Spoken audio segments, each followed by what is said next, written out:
अरे वो रहे ऋषि कुमारों।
अद्भुत अद्भुत क्षमता है इन बालकों में, और वो भी ऋषि कुमार। इस आयु में ऐसे धनुर्विद्या का प्रदर्शन तो राजकुमारों के भी बस की बात नहीं। इनकी प्रतिभा अतुल्य है महाराज।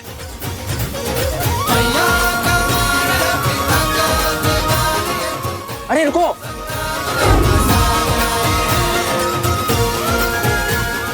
रोको। सैनिक भी इन्हें खोज नहीं पाए हैं महाराज। ये दोनों बालक असाधारण प्रतीत हो रहे हैं। आपने तो इनका पराक्रम निकट से देखा है, किंतु अब मुझे उन्हें प्रतियोगिता के अंतिम चरण को जीतते हुए निकट से देखने की इच्छा हो रही है। मैं स्वयं उन्हें खोजने की इच्छा रखता हूं। अवश्य, मैं भी आपके साथ चलता हूं। आपका यूं अतिथियों को छोड़कर जाना उचित नहीं होगा। आप यही रहिए। मेरे स्थान पर मेरा हनुमान उपस्थित रहेगा। जैसे प्रभु की इच्छा।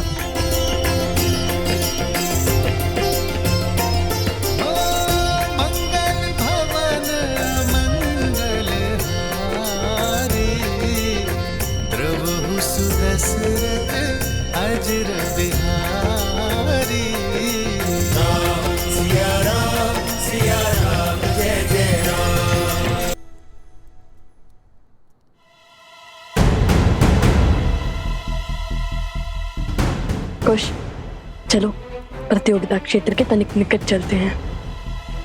अब यहाँ सब हमारी खोज में लग जाएंगे।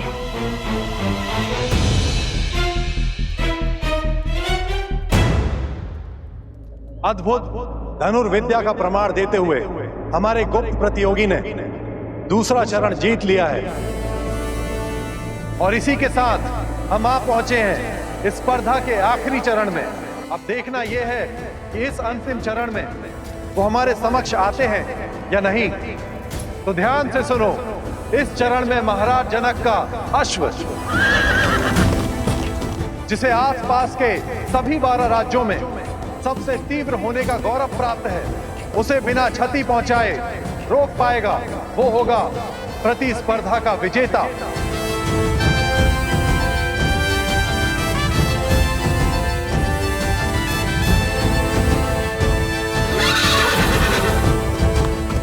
ये तो सच में असंभव है। भैया, अश्व के आसपास बाणों का घेरा बनाने से कोई लाभ ही नहीं होगा। वो एक छलांग में उसे पार कर लेगा। यहाँ से तो सब असंभव लगता है। अश्व भी दिखाई नहीं दे रहा है, और प्रतियोगिता क्षेत्र तो उस और है ना। चलो उस वृक्ष पर चढ़ के देखते हैं, कदाचित कोई मार्ग दिखे।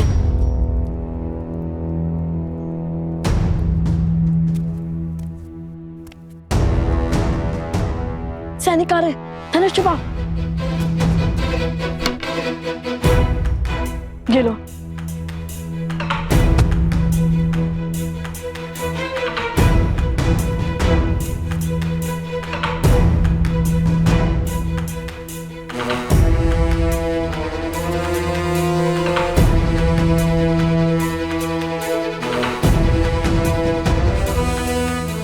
ये तो अयोध्या के सैनिक हैं। इतने सैनिक मिलकर उन 2 बालकों को नहीं खोज पा रहे हैं। शीघ्र ही हमें उन दोनों को महाराज के समक्ष ससम्मान प्रस्तुत करना होगा। लगता है पूरी मिथिला और अयोध्या मिलकर हमें खोजने में जुट गई है। वो देखो, मिथिला के सैनिक जिन्हें हमने माटी में स्नान करवाया था।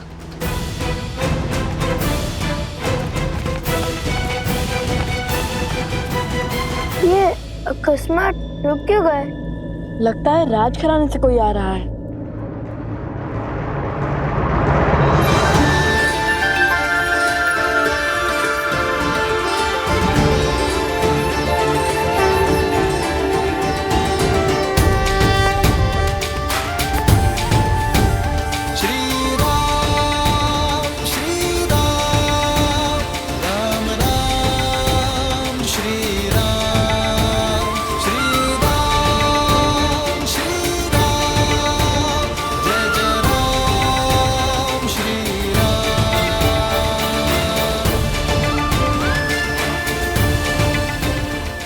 अंततः भक्त को भगवान के दर्शन मिल ही गए। हमारे आराध्य, हमारे भगवान बिल्कुल वैसे ही जैसे सीता मैया ने विभीषण जी को बताया था। श्री रामचंद्र कृपालो भजमन हरण भव भय दारुणम। नवकंज लोचन कंज मुख कर वदकंजारुणम। कंदर्प अगणित अमित छवि नवनील नीरज सुंदरम। पटपीत मानहु तडित रुचि शुचि नौमि जनक सुतावरम।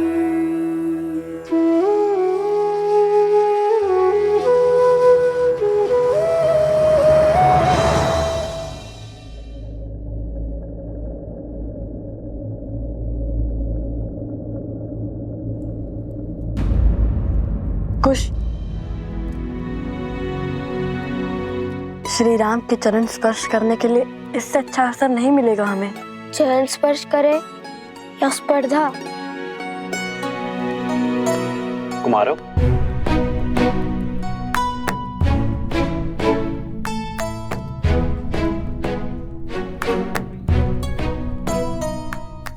आभास होता है ये भार बहुत अधिक है। लाइए मैं सहायता कर देता हूँ। नहीं नहीं नहीं, हम स्वयं ले जाएंगे। प्रतिदिन का कार्य है भद्र। आप दोनों बड़े परिश्रमी प्रतीत होते हैं। हमारी माता ने सिखाया है कि अपना कार्य सदा स्वयं करना, किसी की सहायता न लेना। बड़ी अच्छी सीख दी है। किंतु मुझे आप दोनों की सहायता चाहिए कुमारों। कि आपने हाथों में धनुष लिए 2 ऋषि कुमारों को देखा है? केश भी लंबे हैं उनके।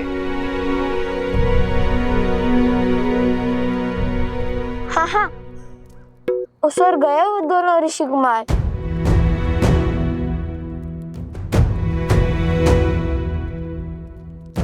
धन्यवाद। अपने पिता के चरण स्पर्श करके आशीर्वाद लेना हमारे पुत्रों की नियति में नहीं, किंतु ये पुष्प वो दोनों ही लेकर आए हैं आर्य। इसमें उनका स्पर्श है, स्वीकार कीजिए। सिया राम, सिया राम, सिया राम, सिया राम, सिया राम, सिया राम, सिया राम, सिया राम। हमें आशीर्वाद देते जाइए श्री राम।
प्रसन्न रहो,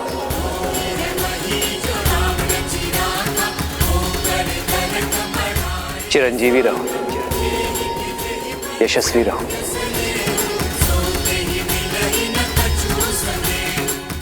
ये कैसा अद्भुत आभास है। अब तक जिस मन को चिंता घेरी हुई थी, अब वो अचानक आनंदमयी कैसे हो गया। कैसा शुभ संकेत है ये।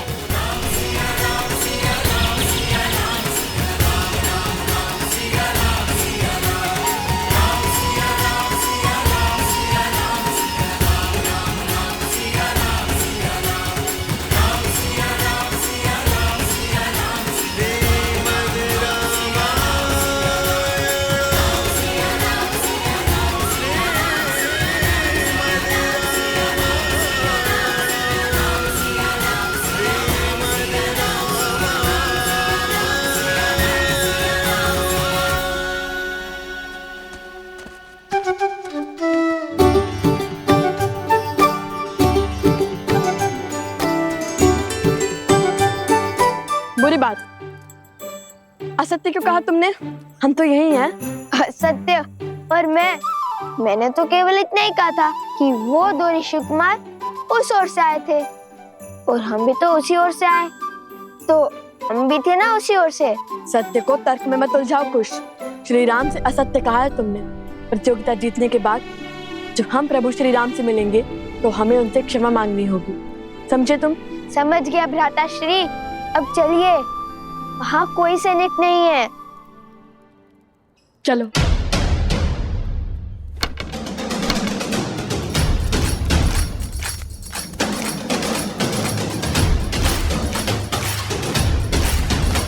भैया, अब तो अंतिम स्पर्धा बची है, उसके बाद छुपने छुपाने के खेल से मुक्ति मिल जाएगी। मैया कमाल पिता का दीवार ये तो करने संग्राम का मजा आए हैं। माथे पे तेज ले कांधे पे धनुष साजे भुजा, बली है बलवान आए हैं।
सावधान, अश्व को क्षति नहीं पहुंचनी चाहिए। जानता हूं, मैं तो केवल इसे भयभीत कर रहा था।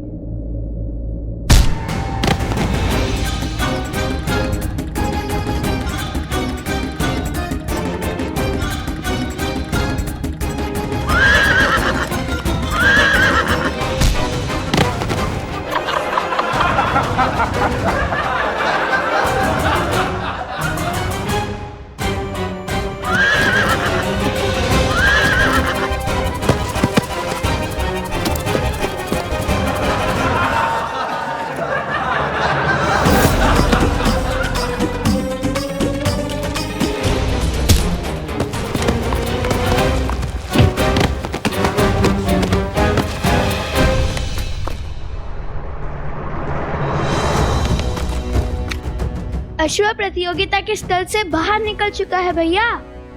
हमें उसे इसी नगर में रोकना होगा, अन्यथा न जाने कौन कौन से राज्य घुमा देगा ये हमें।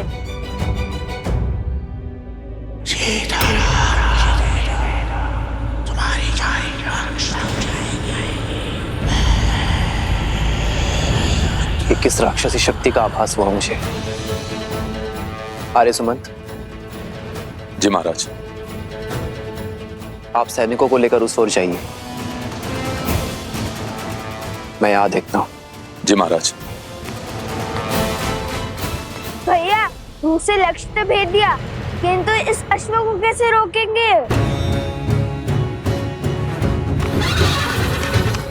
श्री राम से क्षण भर की भेंट भी जन्मों के संकट टाल देती है।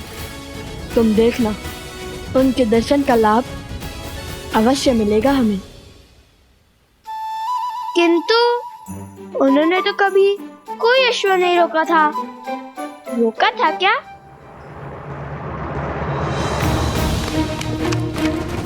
वो देखिए भैया, वो रहा। कुछ सोचिए भैया, कैसे रोके इस अश्व को? यदि हमें मार्ग नहीं दिख रहा तो हम उसके मार्ग का अवरोध बन जाएंगे। सज्जो कुछ फिर विचार कर लीजिए भैया, मुझे तो ये बड़ा क्रोधित लग रहा है।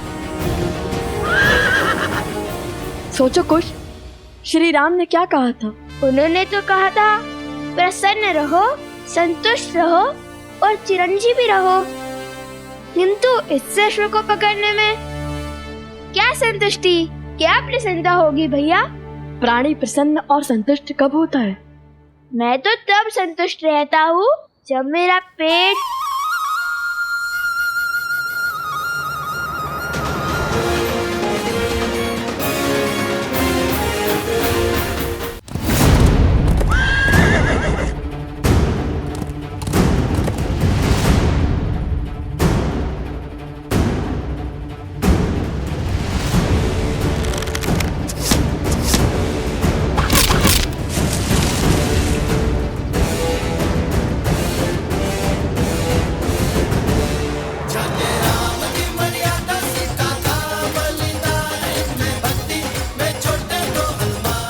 प्राणी तब संतुष्ट होता है जब उसका पेट भरता है। महाराज की जय हो। महाराज, दोनों ऋषि कुमारों ने अश्व की भूख मिटाने के लिए उसके आगे पत्तों का भंडार लगा दिया है। अब वे अश्व को लेकर प्रतियोगिता क्षेत्र में आ रहे हैं महाराज।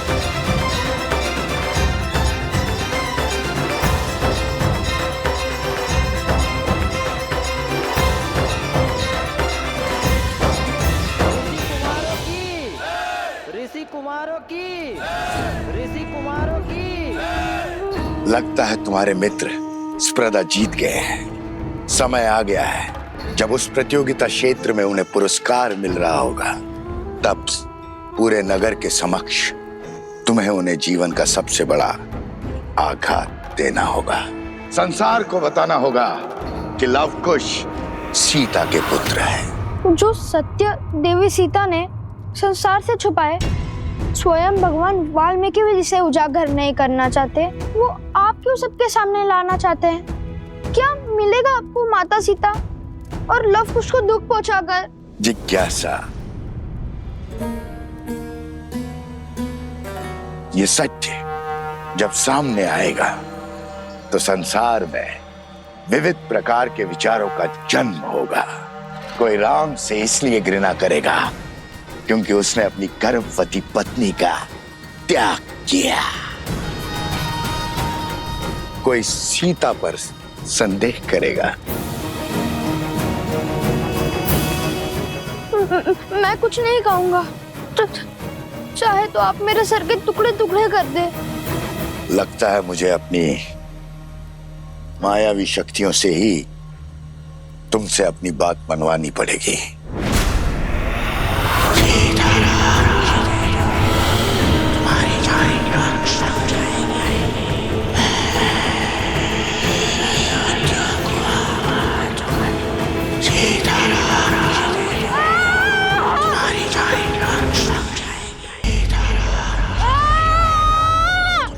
राम नाम के समक्ष कोई असुरी शक्ति टिक नहीं सकती। राम, राम, राम, राम, राम, राम, राम, राम, राम, राम। मौन हो जाओ मूर्ख बालक। राम, राम।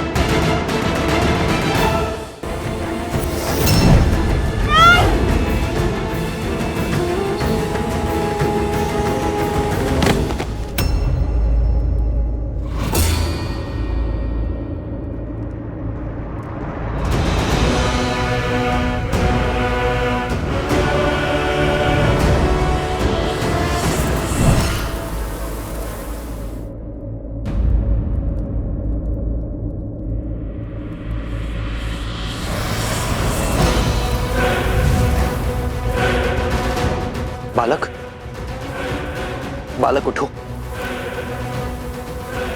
मुझे पराजय स्वीकार नहीं है राघव।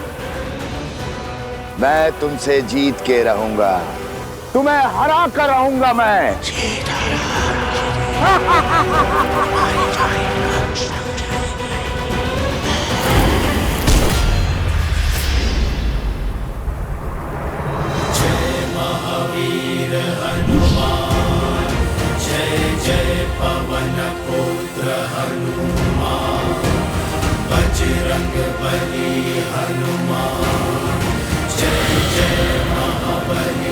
हनुमान,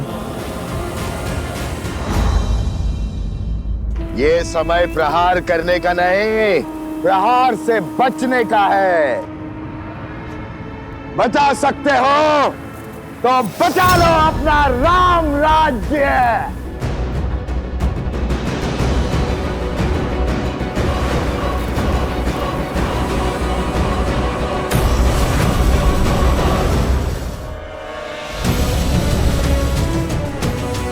महाराज, वो बालक मिल गए। इस बालक को संभालिए आर्य सुमंत। जी महाराज। मुझे इसी क्षण जाना होगा आर्य सुमंत। रथ को सज्ज कीजिए।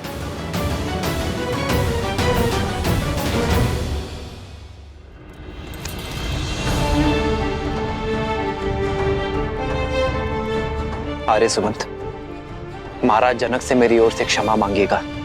उनसे विदा लिए बिना जाना पड़ रहा है, और उन ऋषि कुमारों को मेरी ओर से ये भेंट दीजिएगा। कभी अवसर मिला तो उनसे भेंट का लाभ मिलेगा मुझे।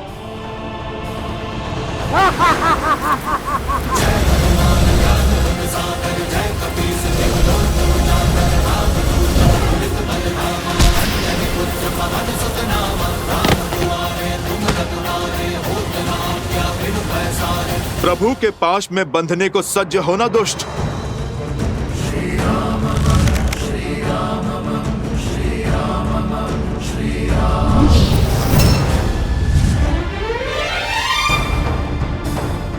अयोध्या चलो हनुमान, हमारे पास समय अधिक नहीं है।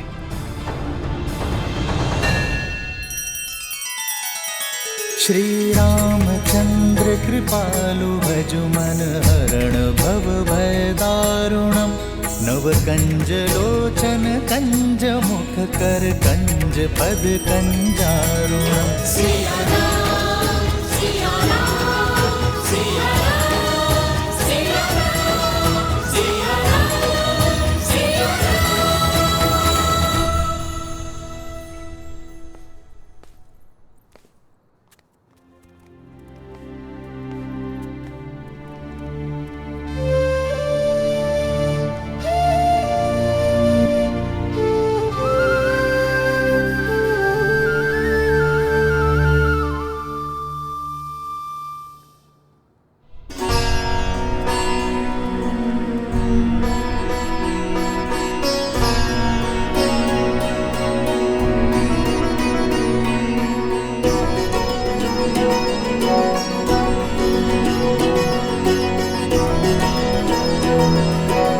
बालकों, मैं जानता हूं तुम्हारी दृष्टि किसे ढूंढ रही है। हम भी कब से तुम्हारी ही प्रतीक्षा कर रहे थे। मैं ये भी जानता हूं कि इतने असंभव चुनौतियों को संभव कौन कर रहा था। ईश्वर की असीम कृपा है तुम दोनों पर। तुम दोनों केवल धनुर्धारी ही नहीं हो, बल्कि बुद्धिमान और साहसी भी हो। धर्म के अर्थ को समझने की क्षमता भी रखते हो। राजाओं से पराक्रमी और वीर भी हो, और बालकों से नटखट भी। मैं और श्री राम तुम दोनों से अत्यंत प्रभावित हैं। और सत्य तो यह है कि जितने उत्सुक तुम दोनों हो श्री राम से मिलने के लिए, उतने ही उत्सुक श्री राम भी थे तुम दोनों से मिलने के लिए। किंतु दुर्भाग्यवश उन्हें एक राक्षस को खदेड़ने के लिए जाना पड़ा। ये श्री राम की माला है, वही माला तुम दोनों को भेंट करना चाहते थे।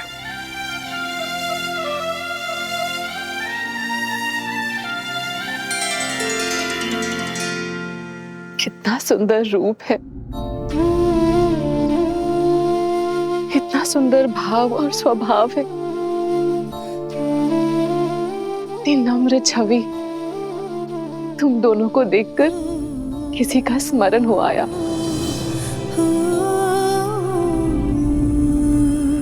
माता सीता,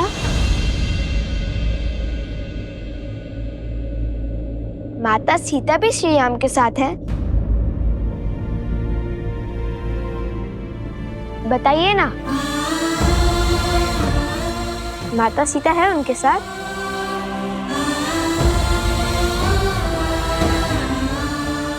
कोई बात नहीं, जब हम अयोध्या जाएंगे तब माता सीता से भी मिलेंगे और श्री राम से भी। हमारी माता कहती है कि जो बीत गया उससे सोच सोचकर दुखी होना व्यर्थ है, इसलिए आगे का सोचना चाहिए। उचित कहा आपकी माताश्री ने, बीते कल के बारे में सोच के दुखी होना ठीक नहीं है। अत्यंत बुद्धिमान प्रतीत होती है तुम्हारी माता। मैं भी उनसे मिलना चाहती हूँ, मुझे भी अपने साथ ले चलो। सुना ना? अवश्य महारानी, वो भी आपसे मिलकर बहुत प्रसन्न होंगी। उत्तर की ओर वन के निकट भगवान वाल्मीकि के आश्रम में ही रहते हैं। उचित है, हम शीघ्र ही आश्रम आएंगे तो भगवान वाल्मीकि का आशीर्वाद देंगे। आप लोग यहां से प्रस्थान करें और आपकी भेंट, आपका पुरस्कार स्वीकार करें।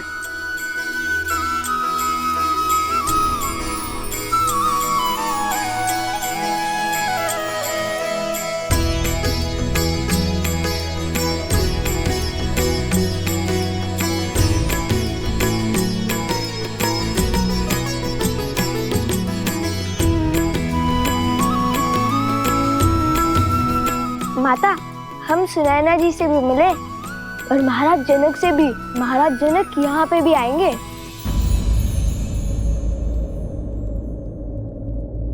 महाराज जनक यहाँ आएंगे? हाँ माता। मुझे मिथिला में हुए हर प्रस्ताव के विषय में बताओ। अभी नहीं माता, हम मिथिला से विजेता बनकर लौटे हैं और हमारे उपगुरु वो भली भांति पराजित होकर आए हैं। उनका स्वागत तो कीजिए। पराजित होकर? किससे और कहाँ है उपगुरु? आश्रम के बाहर है, विजेता की सेवा कर रहे हैं। हाँ, लौटते हुए पूरे मार्ग में सेवक की भांति सेवा करते हुए आए हैं। कभी जल का घड़ा तो कभी फल की टोकरी लेकर आए हैं। किसके लिए? आप सभी को मेरा प्रणाम। ये प्रसूता है, मेरी धर्मपत्नी।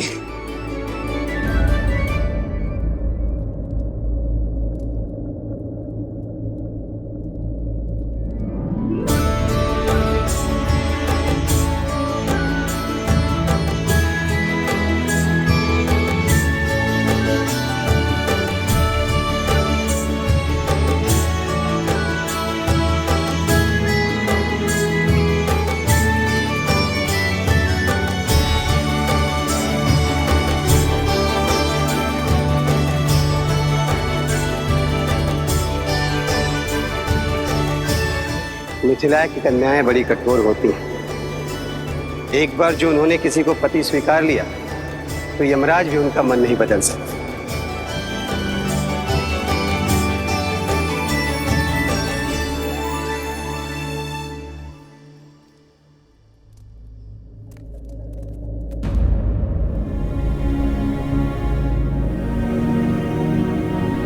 ये क्या, सब चले क्यों गए? क्या हमसे कोई भारी भूल हुई है?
इस समस्त संसार में धर्म के अश्व का घूमना अनिवार्य है। मैंने स्वयं सहस्त्रमुख रावण को मिथिला में विष फैलाते देखा है। उसने एक बालक को अपने माया के भ्रम से बांधा था। किंतु अच्छी बात यह है कि बालकों पर कुविचारों का प्रभाव विलंब से होता है, इसलिए सहस्त्रमुख रावण सफल नहीं हो पाया। किंतु अब हमारे पास समय शेष नहीं है। हमें शीघ्र अतिशीघ्र अश्वमेध यज्ञ प्रारंभ करना होगा।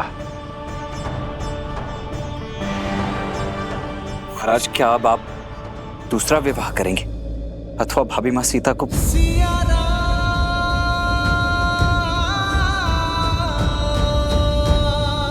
तो अब आगे के लिए क्या आज्ञा है महाराज? क्या इस यज्ञ से पूर्व महाराज के दूसरे विवाह का आयोजन करना होगा?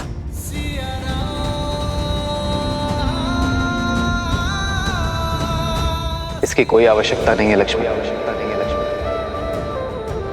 विवाह तो मैं कर चुका हूं।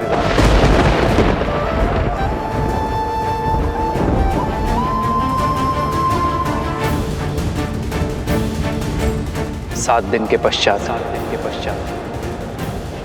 मैं प्रजा के सामने अपनी पत्नी के साथ उपस्थित हो जाऊंगा।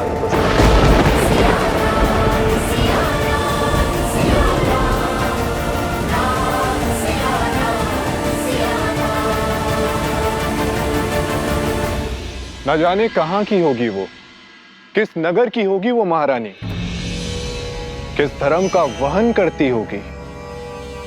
रघुकुल की गरिमा निभा भी पाएगी या नहीं? नहीं, इस नई महारानी को हम स्वीकार नहीं करेंगे। कभी स्वीकार नहीं करेंगे। राजा राम है वो कुछ भी अनिष्ट कर ही नहीं सकते। उन्होंने विवाह किया क्योंकि यही उचित था। राजा है, इसका तात्पर्य नहीं कुछ भी अनुचित करेंगे। हमारे महाराज ने हमेशा उचित कार्य ही किए हैं। ये उचित नहीं है। यही उचित है। ये उचित नहीं है। यही उचित है। अन्याय है ये। आप ये कैसे कह सकते हैं? क्योंकि हमारे महाराजा ने ध्यान रखा ही है।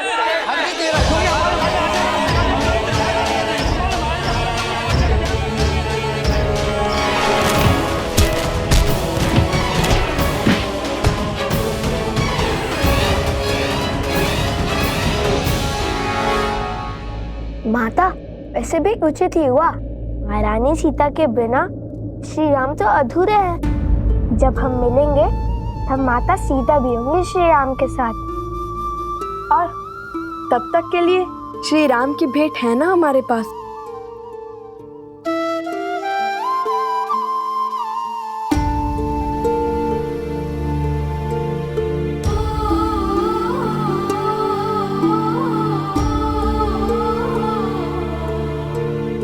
देखिए ना माता, कितना सुंदर हार है।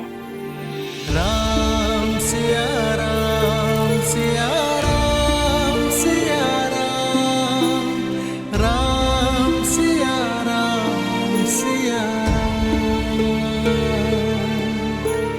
राम, सिया राम सिया राम सिया राम, राम सिया राम सिया। मेरे साथ ना होकर भी मुझे पथ दिखाया है तुमने सीते।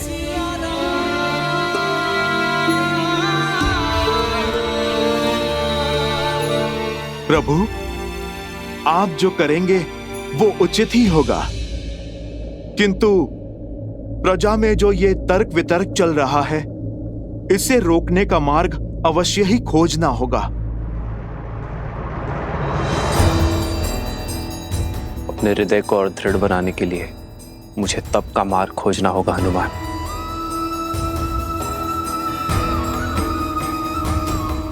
जब तक मैं इस कक्ष में हूं, मेरे एकांत में कोई बाधा ना डाले हनुमान।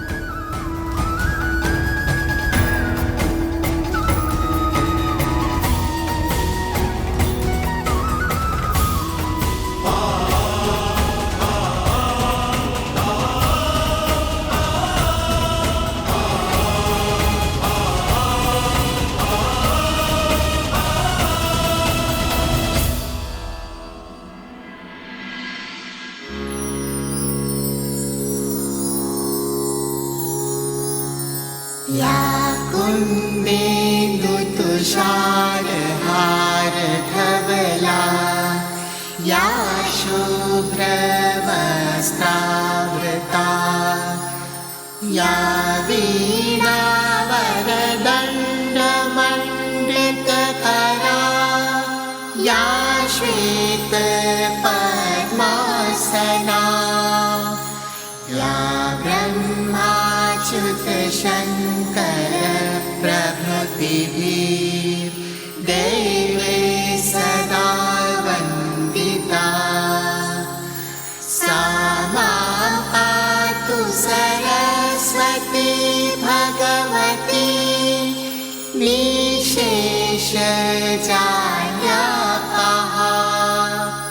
निशेषजाड्यापः निशेषजाड्यापः।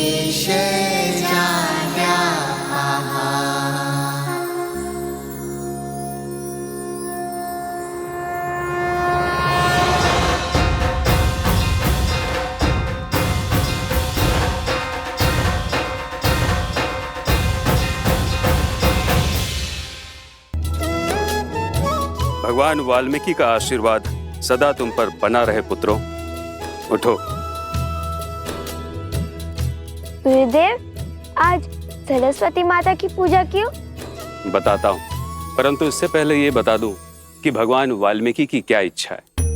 पुत्रों, तुमने मिथिला में अपने शौर्य का परचम लहराया, किंतु अब भगवान वाल्मीकि कुछ और चाहते हैं। उनका आदेश धनुष बाण का त्याग कर हाथ में वीणा उठाने का है, क्योंकि संपूर्ण व्यक्तित्व वो होता है जिसमें केवल बल और बुद्धि ही नहीं, कला भी सम्मिलित हो। और कला के बिना प्रभु भी पशु हैं। कला तो रावण के पास भी थी। बल, बुद्धि, कला और धर्म, ये चार स्तंभ से व्यक्ति का व्यक्तित्व बनता है। रावण के पास बल, बुद्धि और कला तो थी, किंतु धर्म नहीं था। और वो धर्म क्या है गुरुवर? उस धर्म को भी जान जाओगे जब अपने अगले प्रवास से लौटोगे। कहाँ का प्रवास? अयोध्या।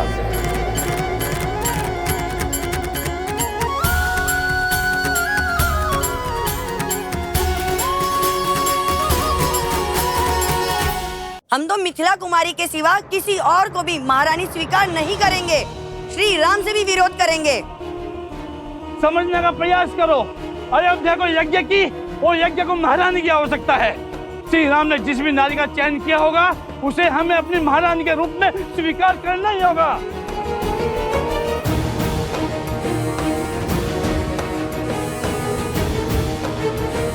कौशल राज राजा रामचंद्र की, राजा रामचंद्र की, राजा रामचंद्र की, राजा रामचंद्र की।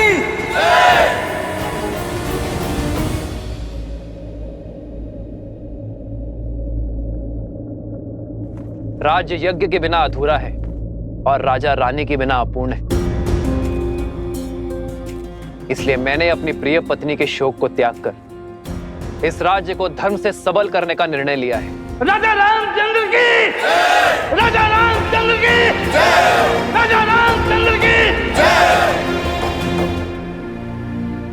नहीं, अयोध्या की महारानी के रूप में मिथिला कुमारी के सिवा और किसी को स्वीकार नहीं करेंगे। महारानी सीता ही है। महारानी का स्थान हम किसी और को नहीं लेने देंगे।